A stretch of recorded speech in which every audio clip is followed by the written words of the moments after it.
नमस्कार. कथेचं नाव आहे कोरक्याचा घाटा आणि ही कथा मी स्वतः लिहिली आहे. पण म्या म्हणते जयवंते, एवढा कसा काळजावर दगड ठेवलास तू? अगं 15 वर्षाचं लेकरू त्या अर्ध्या वयाच्या माणसाच्या दावणीला बांधलेस वय ग. मागचा मोहरचा विचार केला का त्वा? त्याच्या थोरलीला बाळांत व्याधी जडली आहे. दिसाबी डोळ्यामोर अंधाऱ्या येतात आणि रातच्याला बी. भावकीतले लोक सांगत होते. जीवाभावाची जोडीदारीन दुर्गाबाई जयवंतीला धारेवर घेऊन विचारत होती आणि जयवंती बिचकल्यागत आपल्याच विचारात कुठंतरी हरवली होती. कारावरच्या मानलेल्या भावानं लापशीसाठी गुळाची भेरी द्यायचं कबूल केलं होतं. पण रव्याचं काय? किंवा आणायचं म्हणजे पैक नक. मागच्या हप्त्याची मजुरी राधोबाच्या दवापाण्याला गेली होती आणि 4 दिवसावर लगीन हाय म्हणजे कामाला बी कसं जायचं? एक नाही 10 सवाल होते तिच्यामुळं. दुर्गे, अगं माझा मालक हातरुणाला खिळलाय. हाय तसा नाही बघ. एकामागं एक 2 लेकी उजवाया आले. हिचे हात पिवळे होत्या कुठं नाही तर दुसरीला 13वं वरीस लागले. म्हणून म्हणलं बिगीन उरकून घ्यावं.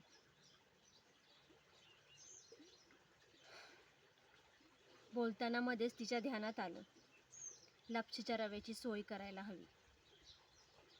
बरं येते दुर्गे म्या. राधी म्हणलीच होती, तू मागल्या पावली काय फिरणार नाही. असं म्हणत फाटक्या लुगड्याचा घोळ सावरत जयवंती लगबगीनं मागं फिरली.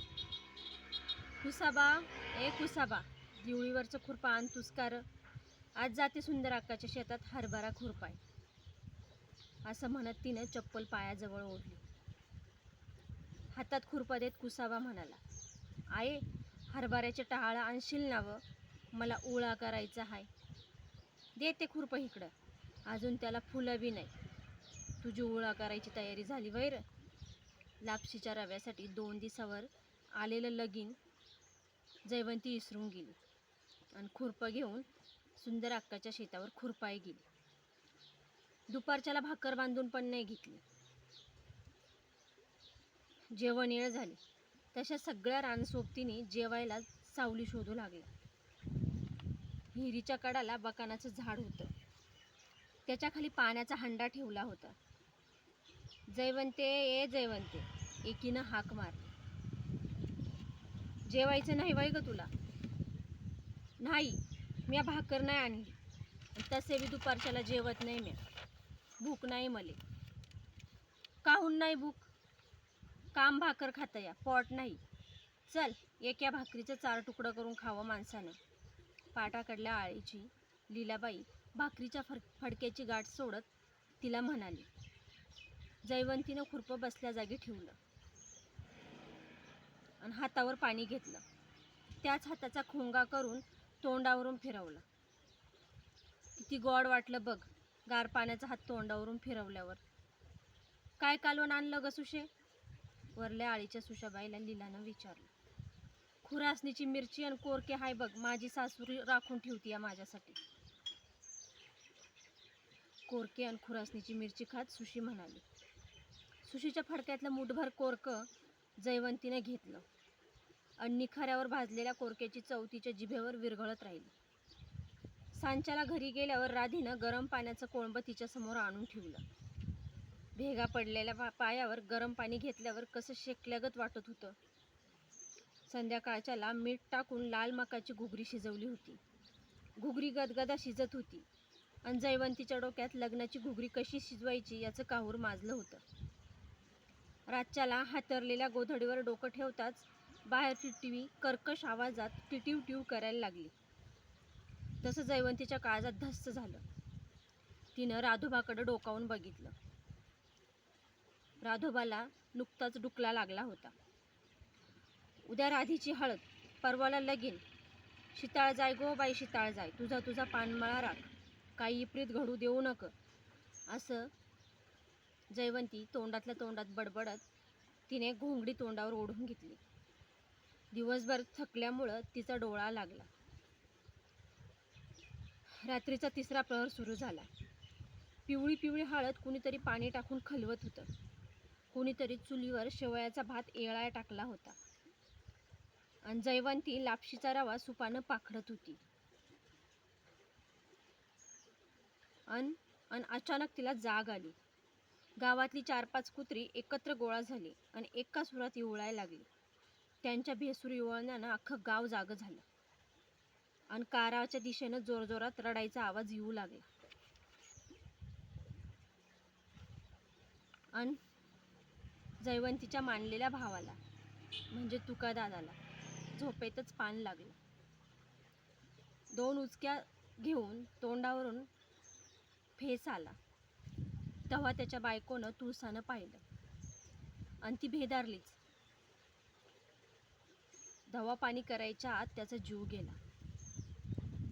तुळसाचं तर कंबरच बसलं होतं. तिच्या आरडण्यानं वरडण्यानं अख्खा कार शहारला होता. जयवंतीला खबर लागताच अंधारात पाय पडल तिकडं ती वाऱ्यागत पळू लागली. तिला बघता तुळसानं मोठा हुंदका दिला आणि रडता रडता म्हणायला लागली, अक्काबाई, राधीचं लगीन काढलं तुम्ही. लय आनंद झाला होता बघा तुमच्या भावाला.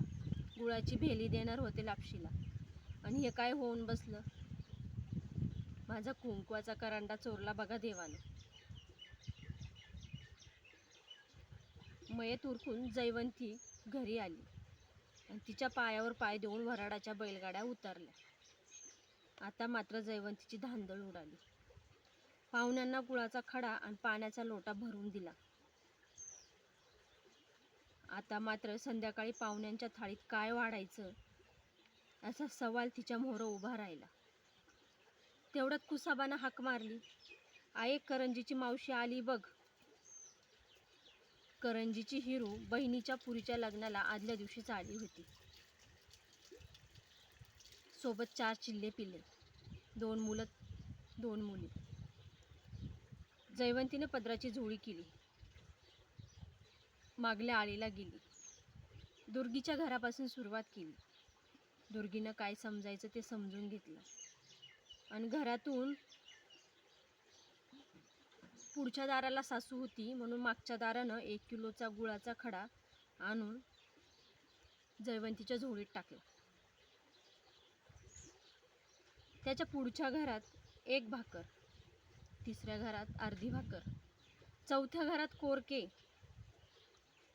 गोणीभर कोरके तिच्या झोळीत साचले.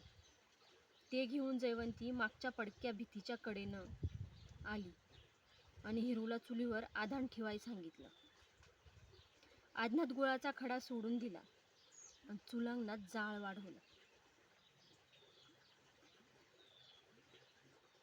ढणढणा जाळ लावल्यावर आधनाला खळखळा उकळी आली. त्यात ते कोरके सोडले. मिठाचा 1 खडा टाकला. तिकडं नवरीला हळद लागायला सुरुवात झाली होती आणि इकडं कोरक्याचा घाटा गदगदा शिजत होता. जयवंती मात्र डोळ्यात पाणी आणून एकदा नवरीकडं आणि एकदा गदगदा शिजणाऱ्या कोरक्याच्या घाट्याकडे बघत होती. धन्यवाद मंडळी. कथा कशी वाटली कमेंटमध्ये नक्की सांगा.